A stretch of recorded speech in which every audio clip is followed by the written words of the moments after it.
Deputeti nga radhët Frontit Evropian, Skender Recep Zeid, ka premtuar se në kuadër të Kuvendit të Maqedonisë së Veriut, vazhdimisht do të ngrej zërin dhe nuk do të ndalen së insistuari në drejtësinë e barabartë, kushtetuese dhe ligjore për gjuhën shqipe. Dëshmoj se vendimi juaj është edhe më i guximshëm se të gjithë veprimet tona politike. Shprehim mbështetjen e plotë për protestën tuaj studentore, sepse shumë herë gjatë historisë, rruga e ka shfaqur realitetin e hidhur të diskriminimit shtetëror dhe institucional, ka theksuar deputeti Recepi. Thjesht është për Ministrinë e Drejtësisë.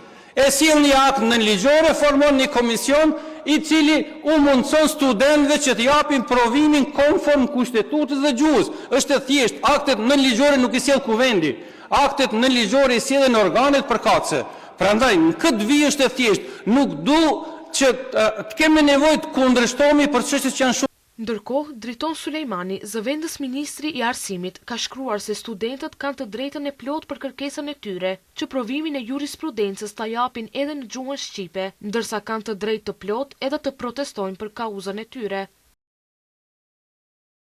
Për dallim nga më herët, tani pa frikë dhe lirshëm mund ta shprehni vullnetin tuaj, kujdes nga opozita pa busull dhe argatet e saj, të cilët po mundohen të dalin pak në dukje dhe të mbledhin ndonjë pikë politike, e që as pak nuk e kanë hallin për kauzën tuaj. Edhe një lutje, lërini thirrjet e kota të tipit bëhuni bashk opozitë, sepse nuk mund të bëhen bashk ata që ju kanë lënë në këtë situatë dhe ata që po mundohen t'ju gjejnë zgjidhje për problemin tuaj. Ka reaguar edhe koalicioni Vlen, i cili thekson se për këto gati 2 vjet në opozit, BDI nuk ka lënë gjë pa keq përdorur.